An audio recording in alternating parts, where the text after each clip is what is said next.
paz. Com muita alegria nós fazemos nessa hora a abertura, na verdade o retorno. A abertura se deu em 67, mas o retorno da EBD, da nossa igreja, depois aí de mais de 2 anos, nós fechamos em março, abril, maio, junho, são quase 2 anos e 4 meses sem a nossa EBD às 9 horas da manhã. Em uma iniciativa abençoada da nossa SAF, a SAF da nossa igreja, a Sociedade Auxiliadora Feminina, as irmãs resolveram, pelo menos, bimestralmente ou mensalmente, Flor? Bimestralmente, uma palestra. E colocaram lá no script várias palestras, vários assuntos que seriam assuntos de interesse. Idealizaram inicialmente uma palestra sobre saúde mental. Só que ao longo do tempo a gente percebeu que está todo mundo aí com a cuca legal, todo mundo com a mente bacana. Então vamos fazer o seguinte, ao invés de pensar sobre a cabeça, vamos pensar sobre o bolso, que o bolso é que está afetando a nossa psique. E de pronto o Rogério aceitou o convite. Rogério está aqui conosco, mas quem vai apresentá-lo é a presidente da SAF, que como esta palestra é uma iniciativa da SAF, a nossa SAF Tijuca vai dar as boas-vindas e vai fazer a oração de abertura. Convido a nossa irmã Gleice, presidente da SAF, para vir à frente, para esse gesto de boas-vindas ao nosso preletor e, ao mesmo tempo, a oração de abertura. Mais uma vez, agora sim, graça e paz.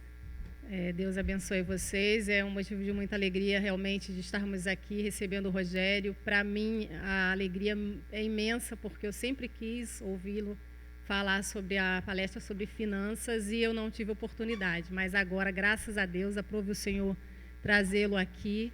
E foi tudo isso que o pastor falou. É de suma importância, principalmente nesse momento em que estamos vivendo. Nós carecemos muito de ouvirmos palavras boas, não somente sobre a saúde mental, mas também sobre finanças que têm esse envolvimento. Então, vamos estar orando, agradecendo ao Senhor por mais esse dia. Senhor nosso Deus, nosso Pai, nós te louvamos, Senhor, e te agradecemos, Pai, por estarmos aqui na tua casa. Toda glória, honra, louvor e adoração sejam dados a ti, Senhor. Muito obrigada, Senhor, por esta oportunidade. Muito obrigada, Senhor, por esta chuva que nos rega, Senhor. Graças te damos por tantas coisas que o Senhor tem feito por nós. Muito obrigada por tudo. Ser com teu filho, fala, Senhor, através dele nesta hora. Muito obrigada por tudo. Em nome de Jesus, amém.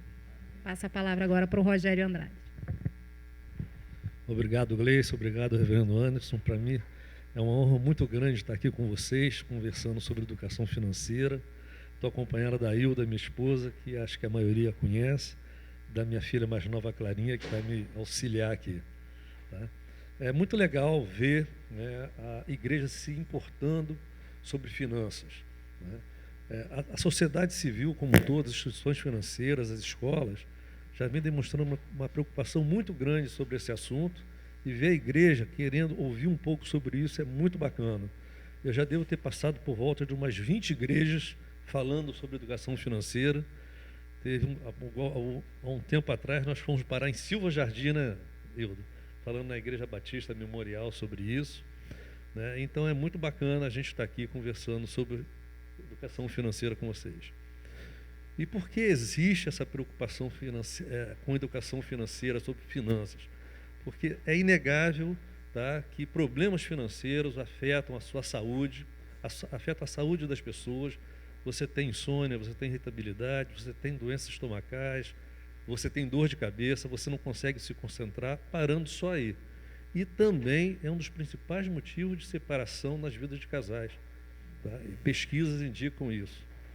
E além disso também, né, é importante falar sobre finanças porque afeta a economia como um todo e afeta o sistema financeiro nacional como um todo. Por isso vocês veem aí bancos falando sobre educação financeira, o governo falando sobre educação financeira. Apenas numa visão um pouco mais simplista, se eu tenho problema financeiro, se eu não tenho dinheiro, eu não compro. Se eu não compro, o comerciante não vende. Se ele não vende, ele não encomenda produto para a indústria, né? E a roda da economia não gira. E a mesma coisa no banco. Se eu não tenho dinheiro, eu não poupo. Se eu não poupo dinheiro no banco, o banco não tem dinheiro para emprestar, porque o que ele empresta é o nosso dinheiro, né? E se eu não continuo com um problema financeiro, eu pego o empréstimo e não pago. Então, por isso a importância que a gente tem ouvido falar tanto em educação financeira. E falar sobre educação financeira é falar sobre conhecer os principais princípios que a gente deve seguir para ser uma pessoa educada financeiramente, e não é novidade para nenhum de nós. O primeiro aqui, olha, vocês podem ver, todo mundo sabe qual é. A gente não deve gastar mais do que se ganha, né? Essa é a regra básica. O segundo princípio, buscar poupar sempre. Poupar deve ser a sua prioridade, né? Por quê? Para você realizar um sonho no futuro, para você estar preparado para alguma eventualidade que todos nós passamos. Multiplicar o seu dinheiro poupado, né? Não adianta apenas você guardar o dinheiro, aquela máxima de guardar dinheiro dentro do colchão, aquilo já acabou. A gente sabe que o dinheiro perde o seu valor com o tempo, né? Ele é assustado, ele é corroído por uma coisinha chamada inflação, né? E as donas de casa sabem muito bem disso. Basta, né, quem faz compra no supermercado, faz uma compra hoje, a semana que vem o preço já é totalmente diferente. E não contrair dívidas, tá? Isso é o mais importante também, a não ser que você faça isso de forma consciente, você tenha condições de pagá-las, né, seja para você aumentar o seu patrimônio ou então para expandir suas atividades. Agora, você não pode contrair dívidas para completar o seu orçamento mensal. Você não pode viver de dívidas. Se você continuar com isso, você dificilmente sairá, tá, dessa situação. Esses são os princípios básicos, não são, né, não é novidade para nenhum de nós. O mais importante é esse aqui, porque se você gastar mais do que ganha, você não consegue poupar, você não consegue multiplicar o seu dinheiro e vai contrair dívidas, sim, né? Hoje a gente vai ver daqui a pouquinho que o crédito é a coisa mais fácil de se obter no mercado. O problema é o seguinte, né? Pesquisas, né, e dados têm mostrado que a maioria das pessoas da nossa geração, a maioria das famílias da nossa geração, tá, não sabe quanto ganha, não sabe quanto gasta, não sabe em que gasta, não sabe com que gasta, não sabe em que deveria gastar, tá? Não tem o hábito mais de poupar, tá? E, pior, adquiriu o hábito de contrair dívida, face à facilidade do crédito que a gente tem visto, né? Dificilmente se preocupam em se planejar financeiramente, ok? E isso, né, veio chamando a atenção, tá, do governo, da sociedade civil, das escolas, das instituições financeiras. E em 2010, o governo implantou o que ele chamou de Estratégia Nacional de Educação Financeira, que consistia o seguinte, em mobilizar toda a sociedade para relembrar para a nossa geração, tá, como administrar o dinheiro e preparar gerações futuras, tá, para que não incorresse no mesmo erro que nós estávamos incorrendo, não tratar o dinheiro com a responsabilidade que deveria ter. É lógico que somos uma geração, né, a gente tem que dar um desconto, que somos uma geração que nos últimos 30, 40 anos, né, passamos por algumas experiências que nos levaram a isso, né, uma inflação sem controle, planos econômicos desastrados, a exceção foi o Plano Real, tá? Passamos por desemprego, arroz salarial, e como se não bastasse, nos últimos 2 anos tivemos que conviver com um bichinho chamado Covid, que mexeu com a vida de todos nós, né? Comércio fechado, a gente preso em casa, e quando a gente começou a sair com isso, o que aconteceu?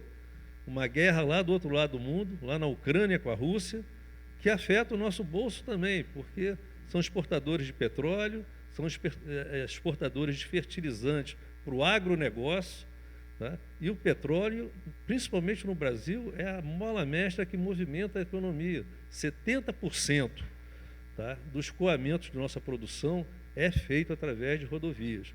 E se o petróleo aumenta, aumenta a gasolina, aumenta o diesel e vai estourar no nosso bolso lá. E a principal ação que o governo tomou, né, dentro dessa estratégia de educação financeira foi implantar nas escolas públicas uma disciplina na matriz curricular, que foi o quê? Justamente educação financeira.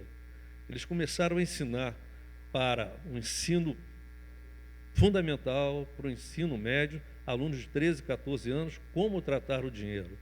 Tá? E isso foi se expandindo na escola pública, começou em 2010, e hoje nós temos várias escolas, tá, que ensinam educação financeira para crianças. A gente vai ver daqui a pouco. Qual a definição dessa disciplina?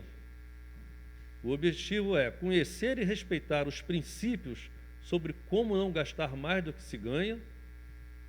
É o primeiro princípio que nós falamos. Constituir reservas, poupar, evitar dívidas e manter controle sobre receitas e despesas, conhecimento e diversificação de investimentos.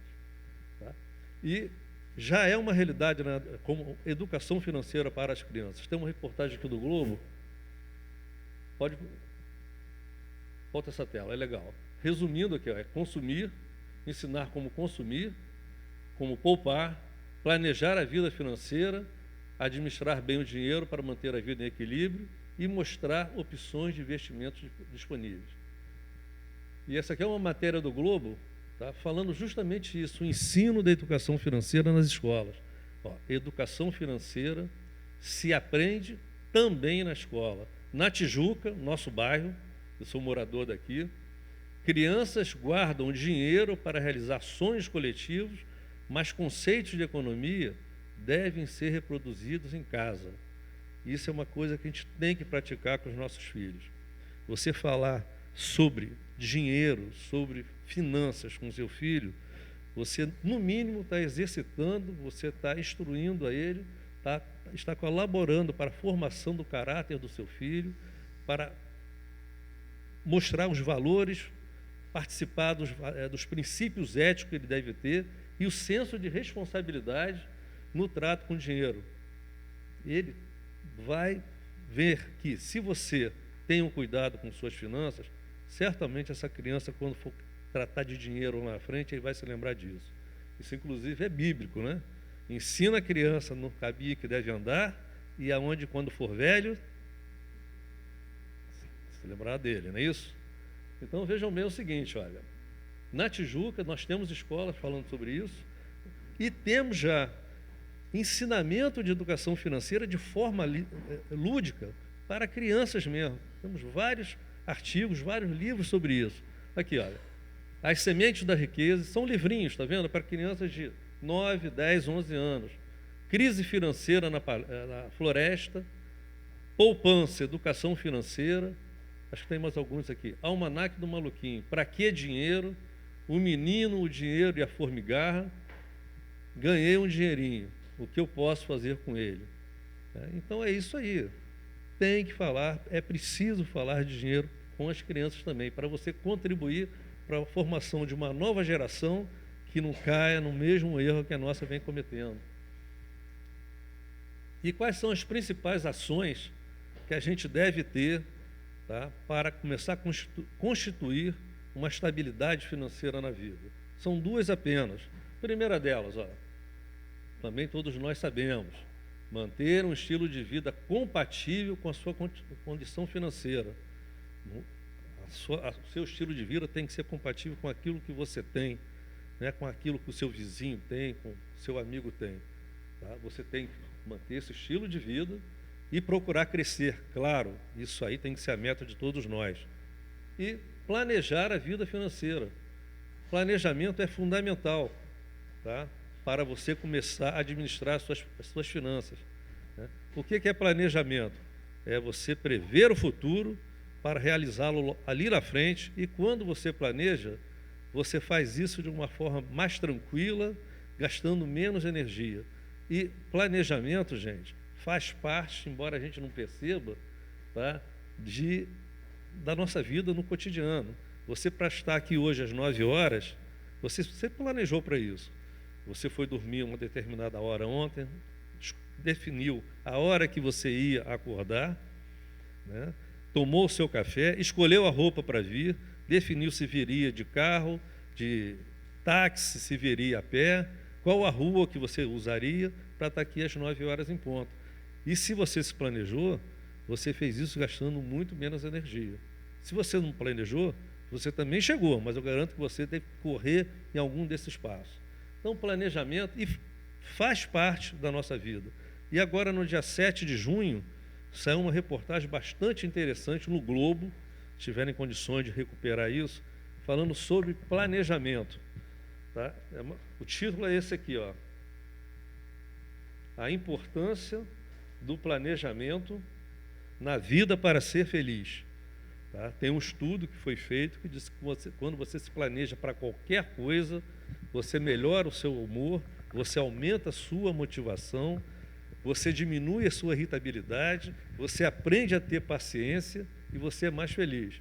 Vale a pena dar uma olhada nesse artigo do Globo do dia 7 de junho. E planejamento financeiro, tá? Parece que é uma coisa nova que foi inventada há pouco tempo. Alguém há 2000 anos atrás, alguém muito importante, já nos ensinava isso. Olha ali, em Lucas 14, 28. Vamos ler juntos? Pois qual de vós, pretendendo construir uma torre, não se assenta primeiro para calcular a despesa e verificar se tem meios para construir? Usando a linguagem de hoje, isso é planejamento financeiro raiz. Não é, reverendo? Concorda comigo? Tá resumido aqui, ó. Ok? E é uma verdade. Tá? Você começar a construir uma casa. Tem algum engenheiro aqui? Não, né? Você é engenheiro? Tá. Mas se você construir uma casa, você começa a construir uma casa, você para no meio da obra, diz os engenheiros, me confirma se eu estou certo ou errado, que você gasta muito mais, dá muito mais trabalho você recuperar uma obra parada do que começar novamente ela do zero. Tá? Você vai ter mais dispêndio, porque o tijolo fica no tempo, a fundação fica no tempo, né? Você vai gastar mais e você ainda vai perder tempo. Então, olha, se planejar financeiramente para qualquer ação que você tenha que fazer. Essa é a regra básica. Tá? E, detalhe, se você vai se planejar financeiramente, se você é solteiro, é você que tem que fazer o planejamento. Se você é casado, não adianta você fazer o planejamento sozinho. Você tem que planejar, fazer esse planejamento com a sua esposa e com o seu filho também. Por isso se chama planejamento financeiro familiar. Não adianta eu fazer um planejamento e não dividir com a Hilda o que eu estou planejando, porque eu vou ter um compromisso e, de repente, a Hilda não sabe o que está acontecendo, a Clarinha não sabe o que está acontecendo. Planejamento financeiro familiar envolve toda a família. Tá? E dizem os principais estudiosos, já é hora, há muito tempo, já passou, a criança deve e tem que participar do planejamento financeiro familiar. Ela precisa conhecer o que está acontecendo na família, até para você ter que, mais tarde, precisar falar um não, tá, para a família, para o seu filho. Pai, me compra uma bola hoje? Esse mês eu não posso, vou comprar o mês que vem. Pai, me compra uma camisa do Flamengo hoje? Não, não vou comprar e não vou comprar nunca. Não é isso, Anderson? Tá? Ou então você dá aquela saída de mestre que a minha mãe fazia, de repente alguns de vocês já fez também quando ia no shopping. Você vai com seu filho no shopping, né? Seu filho vê um brinquedo, pai, compra isso para mim? Na volta a gente compra. E aí você volta, você dá uma enrolada, você volta para um outro caminho, e a criança já esqueceu, quando lembrar, você já está em casa, pronto. Amanhã a gente vai de novo. Tá? E a principal ferramenta para você fazer um planejamento financeiro familiar, também é um velho conhecido nosso, que é o orçamento familiar.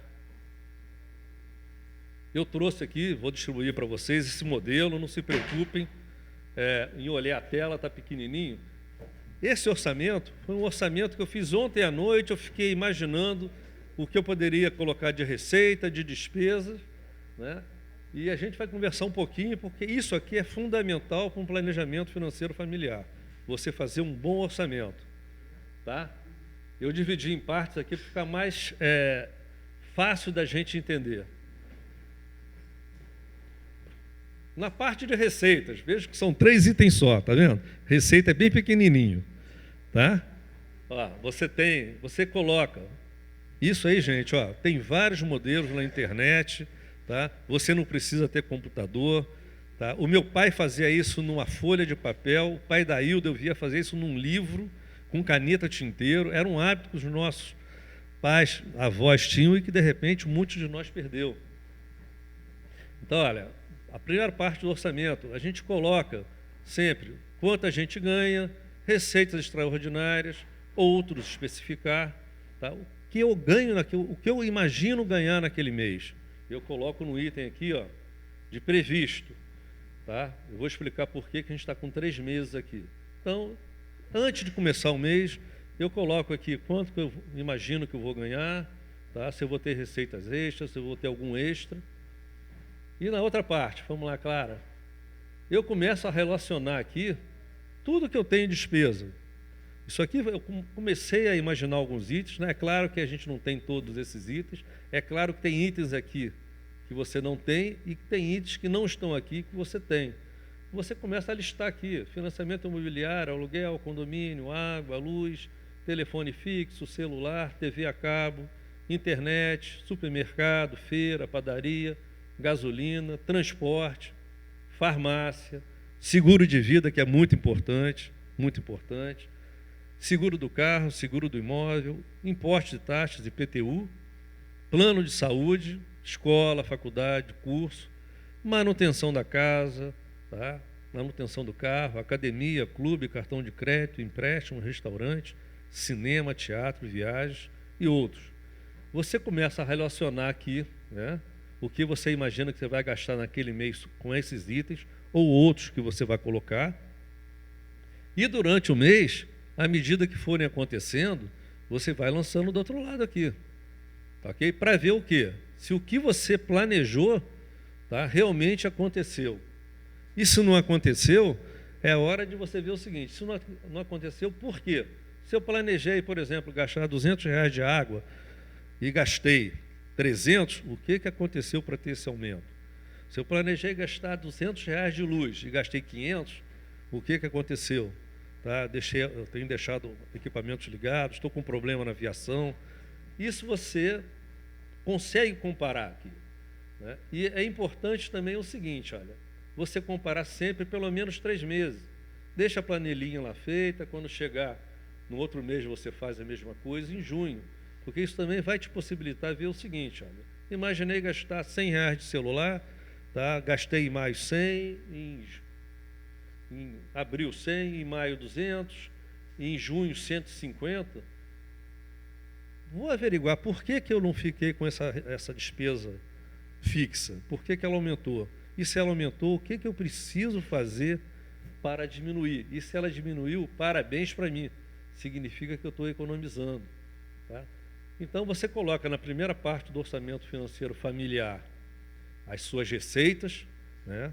E coloca na segunda parte toda a sua despesa, compara com o que... Volta um pouco, Clara.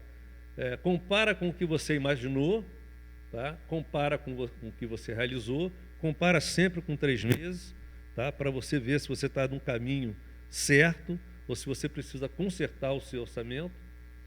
E a terceira parte do orçamento, buscar poupar sempre, se é que vai sobrar dinheiro entre receita e despesa. Tá? Uma reserva técnica, tá? O que a gente chama de poupança, né? E aí é importante que você coloque para que você está poupando. É uma poupança para obra, é uma poupança para comprar um carro, para tirar férias, é uma poupança para ir no teatro, é uma poupança para fazer alguma outra operação. Tá? É importante que você poupe, mas com objetivos definidos. Isso traz para você responsabilidade e evita também que você incorra naquele erro de poupar, sem saber por quê. Você vai virar o quê? Um escravo do dinheiro. Você vai deixar de gozar da vida, de fazer as coisas boas da vida, vai deixar, de repente, de suprir necessidades da sua casa para só entrar naquela rotina de poupar, sem saber para que você está poupando. E aí, quando você morre, o seu herdeiro vai lá, tira aquilo tudo e gasta aquilo em 24 horas, 48 horas. Então, é importante que você defina para que você está poupando. Né? Quero comprar um carro, quero comprar uma televisão nova, então vamos poupar. Não vou pegar crédito, eu vou evitar e vou fazer uma poupança todo mês num determinado valor para fazer isso. Dizem que o dinheiro é um bom servo, mas é um péssimo servidor. Tá? É um péssimo chefe. E notem que eu não coloquei aí no orçamento, eu não falei de dízimo, vocês notaram isso aí? Tá? Eu não coloco no orçamento financeiro o dízimo. Por quê? O dízimo é um assunto seu com o Senhor. O dízimo, além de uma ordenança do Senhor, é uma demonstração de fé. Tá? Então, eu não posso colocar o dízimo numa planilha de orçamento financeiro. Eu não coloco, você coloque se você se sentir à vontade para isso. E é uma ordenança. Tá? Vamos ler aqui, ó. Seja fiel a Deus. Vamos ler junto, Malaquias? Trazei todos os dízimos à casa do tesouro, para que haja mantimento na minha casa. E provai-me nisto, diz o Senhor dos Exércitos, se eu não vos abrir as janelas do céu e não derramar sobre vós bênção sobre medida. Tem mais. Honre com seus bens. Vamos lá, gente. Honra o Senhor com os teus bens e com as primícias da tua renda, se encherão fartamente os teus celeiros e transbordarão de vinho os seus lagares. Tá? Isso é promessa do nosso Deus e Ele não deixa de cumprir promessa. Tá? Quando você faz isso, tá? O seu dinheiro parece que multiplica, é impressionante. E como eu falei de poupança, né? Eu quero dizer para vocês o seguinte: um orçamento financeiro, um planejamento financeiro não é fácil você cumprir. Não é fácil você cumprir aquilo que você está estipulando. Exige de você conscientização, exige de você disciplina, determinação e comprometimento. Se você não tiver isso aqui, você vai simplesmente preencher essa planilha, né, vai colocar na gaveta, vai esquecer e não vai fazer o acompanhamento necessário que deve ter. Tá? E lembrando, se é familiar, tem que ter isso de todos nós, do marido, da esposa e dos filhos. Não adianta uma pessoa ser disciplinada e a esposa não ser, ou vice-versa. Tá? E como eu falei de poupança, tá? Também não é uma coisa nova. O hábito de poupar, os nossos antepassados tinham, essa preocupação já existia lá atrás. Vou mostrar para vocês aqui uma foto, tá? De uma moeda de 20 réis e de 40 réis. Não é do nosso tempo, acho que não é do tempo de nenhum de nós aqui. Essa moeda aqui, essas moedas são de 1897. Tá? Tem mais de 120 anos isso. Tá? E o que está escrito aqui? Nessa de 20 réis está dizendo o seguinte: vintém poupado é vintém ganho. E nessa outra, economia faz a prosperidade. Quer dizer, aqui já existia uma preocupação para que as pessoas poupassem algum, guardassem algum já naquele tempo. E naquele tempo não tinha essa inflação que a gente está acostumado a ver hoje não. Tá? Isso era um hábito. Tá? E aquilo que eu falei antes no orçamento, guardar dinheiro deve estar em primeiro lugar das suas prioridades, principalmente para não ser pego de surpresa numa eventualidade, num infortúnio. Poupe com objetivos definidos, tá? Não poupar por poupar, não deixe o hábito se transformar o vício, né? E cuidado para não virar os carros do dinheiro. Tá? Não deixe o hábito se transformar em vício. É aquilo. Estou com dinheiro, eu vou poupar. Lembre-se que você merece melhorar de vida, você merece desfrutar também das coisas boas da vida, a sua esposa merece, seu filho também merece. Poupe com objetivos definidos. Tá? O dinheiro, como eu falei, é um péssimo senhor e um bom servo. E não adianta você poupar debaixo do colchão.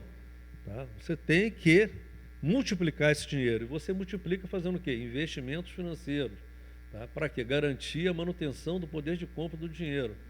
E hoje também, gente, não é mistério nenhum você conhecer, aprender sobre investimento financeiro. O que não falta são cursos na internet, o que não falta é literatura, o que não falta é informação sobre o que você deve fazer com o seu dinheiro. Você precisa ter conhecimento, se programar e diversificar. Não ficar sempre num produto só. Tá? É aquela velha máxima que se tem em economia. Não se deve colocar todos os ovos em uma cesta só. Porque, de repente, você perde um mês dinheiro em fundo de investimento e ganha num CDB, numa letra de crédito imobiliário. Mas não vamos entrar muito nessa seara aqui, senão a gente não sai daqui hoje. E avalie sempre liquidez, rentabilidade e segurança. O que é isso? Liquidez. Eu vou aplicar o meu dinheiro. Se eu precisar dele amanhã, eu posso ir no banco tirar? Tem dinheiro que você aplica, tem aplicação que você coloca, você só pode tirar depois de 30 dias, 60 dias, 90 dias. Então, liquidez é importante. Você tem que imaginar o seguinte: vou pôr esse dinheiro nessa aplicação, não vou precisar mexer nele nos 30, 40, 50 dias, ou então preciso aplicar em algum investimento que eu possa tirar amanhã se eu tiver necessidade. A segunda coisa, a rentabilidade. Tá pagando bem? Tá pagando, pelo menos competindo com o que a inflação está nos informando? Né? E terceiro, segurança. Aonde eu estou colocando esse dinheiro? Estou colocando em um banco sólido, numa instituição sólida. Quem lê jornal aí deve ter visto o seguinte: Bitcoin era moda, né? Vocês viram o que aconteceu? Já ouviram falar no faraó do Bitcoin, né? Viram, né? O cara está preso lá, acabou com a economia de Cabo Frio. Foi muito dinheiro, está se falando de bilhão lá. Né? Aquilo nada mais era do que uma pirâmide financeira, entendeu? E muita gente caiu. A sorte que Cabo Frio é uma cidade turística, ela consegue se refazer. Mas muita gente perdeu muito dinheiro. E não só com ele, não. Tem algumas outros aí que eu não sei como as pessoas entram nisso aqui. Entendeu? Diz que uma das vítimas... Anderson está aí? O reverendo Anderson está aí? Não, né? Esse dia eu estava lendo no jornal, saiu até no jornal, que uma das vítimas desse farol do Bitcoin foi até aquele jogador do Flamengo, o Gabigol. Entrou nessa. Eu não sei como é que entra, né? Mas por quê? É a ambição de ter uma rentabilidade que o mercado não paga. Entendeu? Desconfie sempre das taxas oferecidas acima do mercado. Quando isso acontece, é porque tem alguma coisa por trás. Né? Não existe dinheiro fácil, tá? Não existe o banco está te oferecendo 1% e alguém está te pagando 5, 6, 9, 10. Tem alguma coisa aí. E geralmente é uma pirâmide financeira. Tá? O Bitcoin, lá em Cabo Frio, era uma pirâmide financeira. Ele nem aplicava em Bitcoin, parece que nem aplicava em Bitcoin. E agora a gente vai falar um pouquinho sobre o quê? Sobre algumas dicas, algumas armadilhas, que estão aqui à nossa volta, que podem influenciar na nossa situação financeira. Tá? A primeira delas é essa: a gente tem que ter consciência de que a gente vive numa sociedade de consumo. Tudo é feito para a gente consumir. Entendeu? O apelo do consumo é muito forte, você tem estratégias de marketing cada vez mais aprimoradas. Vocês já notaram que quando vocês entram numa loja, no shopping, entrou na loja, fez uma compra, você começa a ser bombardeado no seu e-mail, no seu telefone, oferecendo produtos. Você entra no Google, procura, quero comprar uma geladeira. Daqui a pouquinho, no seu e-mail, no seu telefone, tem propaganda da Ponto Frio, tem propaganda do Extra, oferecendo geladeira. Né? Então, é tudo feito para você consumir. Existe uma ferramenta chamada geolocalização. Já ouviram falar nisso?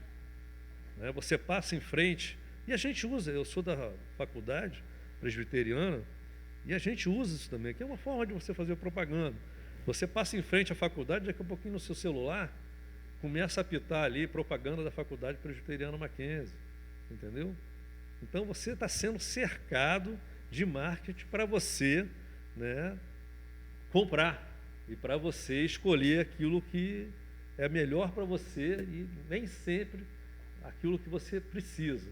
Então você encara aqui com estratégias de marketing pesadas, condições facilitadas de pagamento, você compra roupa em 10, 12 vezes. né? Você compra sapato em 10, 12 vezes, tênis. A gente vai falar daqui a pouquinho sobre isso. Preço, promoção de coisas que você não precisa, mas porque é promoção, você compra.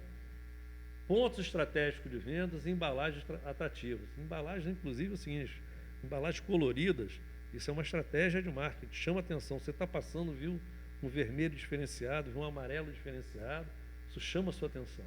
Sem falar, né, que a sociedade te cobra, né, posição, te cobra status, tem cobranças sociais e até demonstração de poder. Então, essa é a primeira dica. Preste atenção nisso.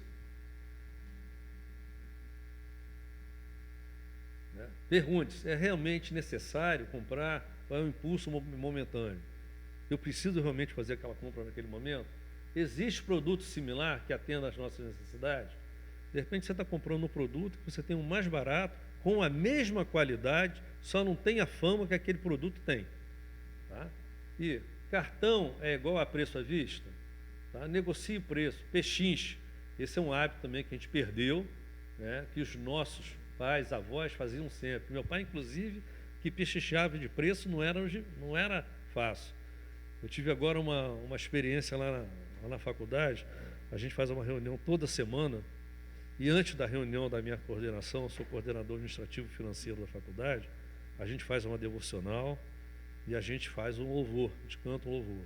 E tem 3 funcionários que fazem questão de cantar esse louvor. Então eu fiz o seguinte, eu resolvi dar para eles um violão. Né? Chamei a minha secretária, coloquei na mão deles R$1.000. Vocês vão na Rua da Carioca, vocês vão comprar um violão bom, mas eu quero que vocês façam a seguinte pergunta: quanto é esse violão? Em quantas vezes eu pago? Depois que ele responder para você, você pergunta assim: e se eu pagar em dinheiro, quanto sai esse violão? Eu sei o seguinte, eles foram com dinheiro no bolso, fizeram essa pergunta e voltaram felizes, voltaram com o violão, voltaram com aquele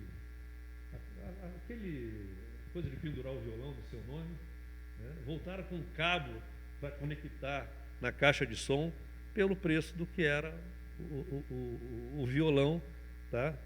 Simplesmente por quê? Porque eles perguntaram, pechincharam, entendeu? Então isso aqui, ó, faça essa pergunta, 10 vezes esse preço, se eu te pagar em dinheiro é tanto, você está economizando aqui.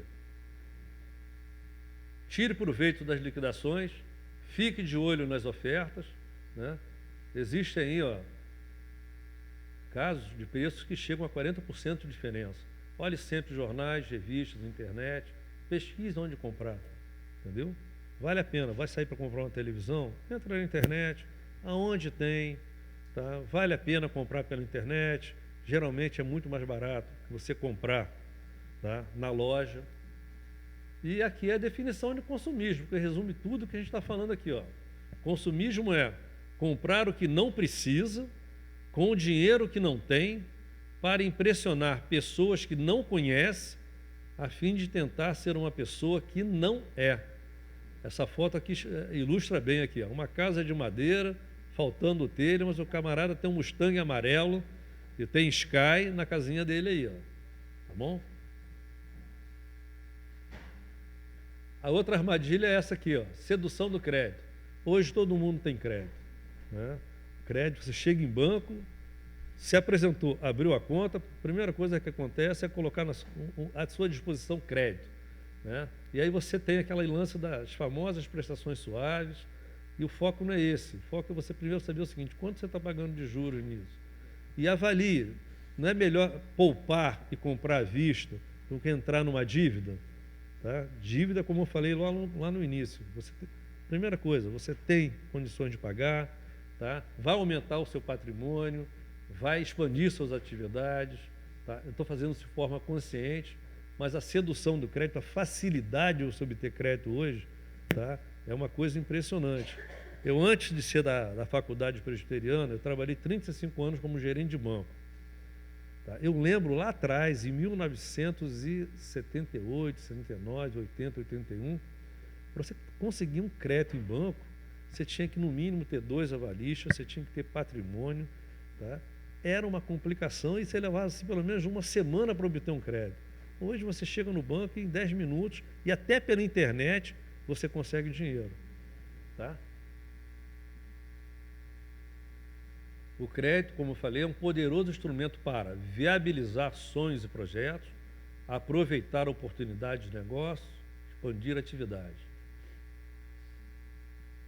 E lembre-se, compras parceladas criam um padrão de vida artificial.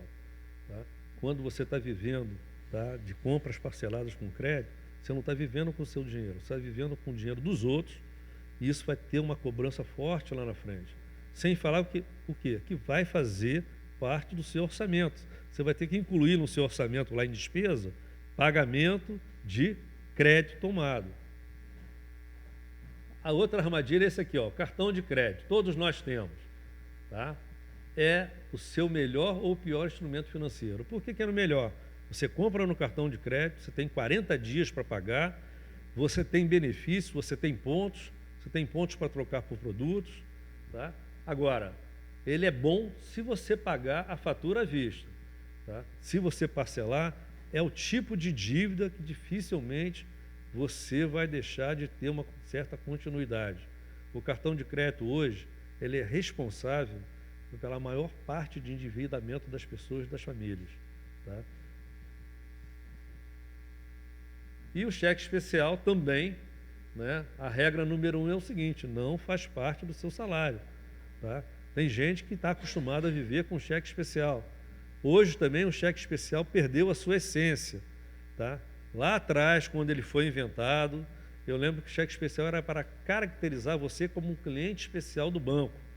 Né? Quando eu chegava, tá, para emitir um cheque, o comerciante havia, talão de cheque especial, posso receber porque dificilmente esse cheque vai voltar sem fundos. Ele me caracterizava como um cliente especial. E era um limite mínimo já de crédito que era colocado ali para uma eventualidade. Hoje, qualquer um tem cheque especial, abriu a conta, já ganha um cheque especial e já ganha um limite de crédito enorme, porque o banco já percebeu que você vai usar aquele crédito, se você não for uma pessoa controlada financeiramente. E isso aqui, ó, procure não usar, salvo se você quiser pagar por mês o que você não ganha um ano de poupança. Depois pesquisem as taxas de crédito, de cartão de crédito, de cheque especial, na internet, que vocês vão tomar um susto, entendeu? Você não ganha 1% em aplicação e vai pagar 13%, 14% de cheque especial ao mês. Então, para o banco é um alto negócio e é uma dívida que vai te complicar. Tá? Um detalhe aqui, em abril, tá, a pesquisa da Confederação Nacional do Comércio, né, as famílias brasileiras bateram o recorde, tá, de endividamento. Tá? Especificamente, tá? Principalmente no cheque especial e no cartão de crédito. Tá? Segundo a pesquisa realizada em maio, isso acontece todo mês, essa pesquisa, tá? 78% das famílias brasileiras têm dívida, 78% das famílias têm algum tipo de dívida, 28% têm dívidas em atraso. Olha o volume disso, a gente está falando de mais de 200 famílias no Brasil, mais de 213 pessoas no Brasil, em torno de 78, 80 milhões de famílias. E 8% declaram o seguinte, que não tem a mínima condição de pagar, já assumiram o seguinte, já não são mais devedores, são inadimplentes. Então, ó, 78% tem dívida, 28% tem dívida em atraso, tá? E 8% informam que não vão ter condições de pagar aquela dívida. Esse é o quadro. Relacionamento com bancos também, vale a pena a gente falar um pouquinho sobre isso, porque, primeira coisa, o banco, né, o gerente de banco não é seu amigo. Tá? Não é seu amigo. O gerente de banco tem metas a cumprir. Tá? Duvido que algum de vocês já não tenha entrado em algum banco, seu gerente não tenha oferecido título de capitalização. Duvido. Tá? Então, conheça os seus direitos, deveres na hora de escolher, compare tarifas, tem diferença de um banco para outro, compare taxa de empréstimo, cheque especial, cartão de crédito. Tá? Se precisou tirar um empréstimo para cumprir aquelas necessidades que nós falamos lá na frente, antes de tirar, compare as taxas nos bancos na internet, qualquer banco informa. Fidelidade geralmente traz benefícios É realmente necessário ter conta em mais de um banco? Você paga a tarifa. Né? Para que eu tenho que ter conta 2, 3, 4, 5 bancos? Né? Centralize suas contas em um banco, tá? Naquele que te atenda nesses 4 itens aqui de cima. E, principalmente, você não é obrigado a comprar produtos que não precisa. Aquela famosa venda casada. Eu vou tirar um financiamento imobiliário, tem que comprar um seguro de vida, um seguro de crédito, tem que fazer um cartão de crédito. Isso não pode acontecer. Tá? E mude de banco caso não se sinta explorado. Esse aqui é um item importante. Isso aqui é uma dica: supermercados, né? Programe sua ida, evite levar crianças, não se leva crianças ao supermercado, não precisa dizer porquê, tem criança na sala. Evite ir de barriga vazia, né? Você sai comprando, não faça estoque desnecessário. Hoje você não precisa fazer estoque. Na época do plano cruzado, né, foi uma dificuldade isso aqui, mas já faz bastante tempo. Aproveite as ofertas, conheça os dias da promoção. Né? Tem dia que é promoção de feira, promoção de limpeza, promoção de carne. Né? Vá sempre no aniversário do Guanabara, que é uma boa. Olhe as prateleiras de baixo, isso é uma estratégia do mercado, ele coloca na prateleira de cima aquilo que ele quer que você compre, e geralmente nas prateleiras de baixo tem produtos similares com preços melhores para você comprar. Agora, avalie sempre. Tem qualidade? É produto de qualidade? Né? Geralmente, os supermercados têm feito muito isso, cobrir oferta de concorrente. A gente vê muito isso no mercado, levando aquele jornalzinho de outro mercado, e pesquise marcas próprias dos supermercados. Né? Isso também tem uma diferença de preço. Tá? E o último item não coube aqui, volta aí, Clarinha. Evite levar o seu marido. Né? Nós temos uma predileção por frios, por refrigerantes, né? Por queijos, né? E outras coisinhas mais. Né, dona Ilda? Não deixe o seu marido sozinho no mercado, né? E aqui também, é uma outra dica, é uma outra armadilha. Cuidado com essas datas: Páscoa, Dia das Mães, pais, namorados, Dia das Crianças, Black Friday, que antes, quando foi criado, era só dia 27/11, agora todo mês tem Black Friday, Natal e Ano Novo. São épocas especiais, são épocas que mexem com o nosso sentimento, e épocas que a gente está mais propenso a gastar. Tá? E aí é o seguinte, você vai, na Páscoa, volta um pouco, Clara, você vai, na Páscoa como exemplo, a loja americana está financiando ovo de Páscoa em 12 meses. E aí é aquela festa, né? Você compra ovo para você, para a esposa, filho, papagaio, cachorro. E por quê? Em 12 meses, né, você fica motivado para isso. Agora, perceba o seguinte: quando você compra, né, um produto, um ovo de Páscoa em 12 meses, você está colocando lá no seu orçamento uma despesa fixa mensal, ovo de Páscoa da loja americana. Né? E daqui a 12 meses, você vai ter que comprar ovo de Páscoa novamente. Você deu esse ano, ano que vem você vai querer dar novamente, entendeu? E passa a fazer parte de despesa fixa sua, despesa com ovo de Páscoa, despesa com presente de Natal. Tá? Porque se você compra isso em 10, 12 meses, aquilo vai fazer parte do seu orçamento negativamente todo mês. Então preste atenção nisso, né? Cuidado com a emoção, não deixe a emoção superar a razão nessas datas aqui. Trabalhe dentro da sua condição financeira, dentro daquilo que você pode dar, entendeu? De repente, e principalmente isso acontece com mãe, né? No Dia das Mães, a mãe fica mais feliz com a sua presença que ganhar um presente que ela sabe, ela conhece você, você vai chegar com um presente que ela vai saber que naquele momento você talvez não pudesse dar para ela. Tá? Então, ó, datas especiais, financiar as compras nas datas especiais é um forte sinalizador que você está exagerando. Compromisso exige coerência. E, por último aqui, relacionamento com os filhos. Nós já falamos que o filho tem que participar realmente, tá, das finanças da família. Estabeleça a mesada, deixe claro o limite de consumo. O seu filho precisa saber o quê? Que dinheiro não nasce no chão, não cai do céu, que exige o seu esforço, o esforço da sua esposa para obtê-lo. Então, ó, gastos e ganhos, acabou o dinheiro, paciência, tá? Mês que vem você tem outra mesada. É claro que você não vai usar isso a ferro e a fogo, né? Mas você sabe, você conhece o seu filho, você vai saber como é que você vai administrar isso aqui. E é a autoridade do exemplo. Se o seu filho vê que você tem um cuidado com finanças, tá? Certamente ele vai se mirar com você lá na frente, quando ele tiver que cuidar das finanças dele. E por último, né? Não é por último, tinha uma tela. A mesada é importante, mas deve ser uma ferramenta na aprendizagem financeira e não deve jamais ser usado como objeto de troca. Tipo, se você fizer isso, eu te dou tanto. Tá? Você vai condicionar o seu filho a só te atender se você pagar a ele alguma coisa para ele te fazer alguma coisa para você. A mesada é um instrumento de você educá-lo financeiramente. E eu queria terminar aqui deixando, tá, uma mensagem que foi deixada para nós pelo reverendo Guilhermino Cunha, acho que todos conhecem, que era o pastor da Igreja Presbiteriana do Rio de Janeiro. Ele escreveu isso aqui no Boletim Dominical de julho de 2011, ou seja, há praticamente 11 anos atrás. Queria convidá-los para que a gente lesse em conjunto aqui. Vamos fazer isso? Então vamos lá. Crer na providência de Deus não exclui a previdência humana e social.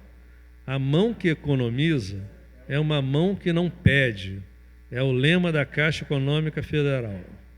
O calvinismo, a fé reformada presbiteriana, preconiza uma mentalidade de poupança e de investimento, cultivar um estilo de vida simples, ver o trabalho como vocação de Deus e como uma bênção, ganhar honestamente o máximo que puder, investir de forma planejada e inteligente, guardar para comprar um bem e não ficar devendo o que ainda não recebeu, para comprar algo que talvez não precise tanto.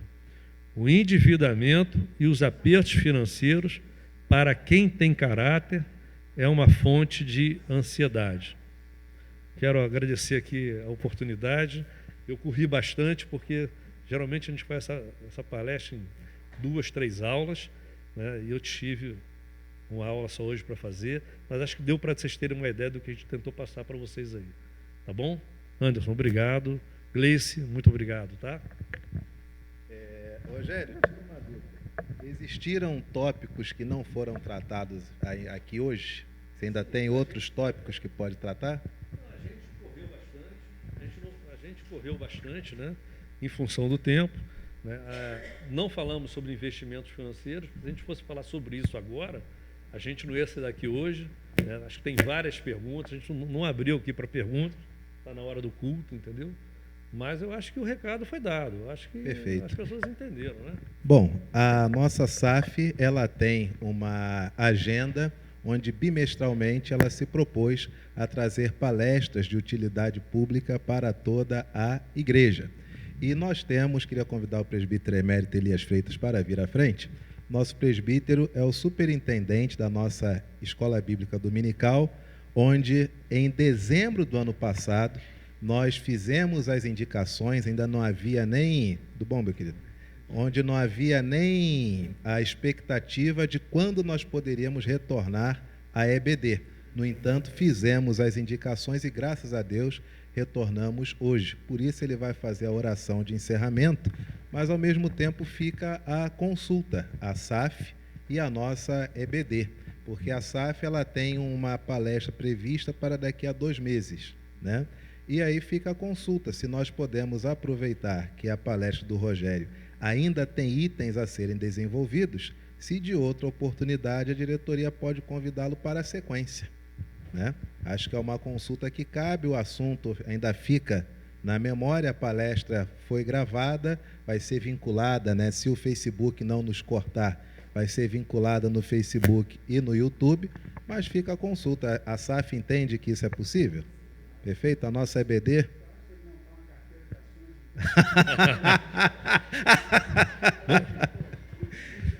Queridos. Vamos fazer o seguinte, Anderson, eu vou deixar com ele o meu e-mail, tá? Se você puder, disponibiliza no boletim o que vocês quiserem perguntar, conversar com mais calma, eu estou à disposição. Eu vou deixar o meu e-mail e o meu celular. Perfeito. Tá bom? Se eu não puder atender na hora, eu vou fazer contato, a gente marca um horário para conversar, tá bom? Queridos, coloquemos-nos de pé, pedir para o nosso irmão presbítero Elias Freitas fazer esta oração de encerramento e todas as demais dúvidas que nós tivermos, nós podemos enviar para esse e-mail do Rogério. O e-mail deve ser ajudando a saldar dívidas, @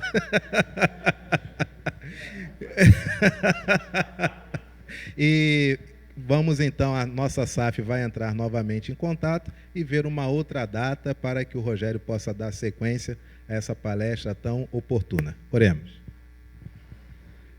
Senhor, nosso Deus, nosso Pai, muito obrigado, Pai, pelo dia do Senhor, comunhão com o Senhor na tua casa, no teu dia, com os irmãos domésticos da fé, para tratarmos, Senhor, de temas relevantes para aprendizado do teu povo. Aprendizado direto da Escritura Sagrada, o Senhor mesmo nos orientou que tudo deve ser planejado da forma correta, com toda a parcimônia, para que possamos cumprir, Senhor, com as nossas atividades, primeiramente para glorificar o teu nome, fazer tudo para a honra e glória do Senhor, quer comamos, quer bebamos ou façamos qualquer outra coisa que seja para a honra e glória do Senhor. E é isso que nós estamos fazendo aqui, querendo aprender a nos conduzir da forma correta nessa área das nossas vidas tão relevante, que é a área financeira, e queremos pedir a tua bênção, Pai, para tudo que foi transmitido, para o aprendizado que foi disponibilizado para a tua igreja nesta manhã, que nós possamos, Senhor, cumprir com tudo que aprendemos aqui. E queremos, com o nosso proceder na vida financeira, louvar o teu nome, dar um bom testemunho de que somos teus servos e que aprendemos os ensinamentos da tua palavra. Abençoa, Senhor, os nossos irmãos que estão aqui presentes, principalmente a família que veio nos trazer esses ensinamentos, o teu servo que se dedica nessa área, e pedimos, Pai, a tua bênção para todos os atos que vamos hoje apresentar ao Senhor como louvor ao teu nome. Em nome de Jesus, amém.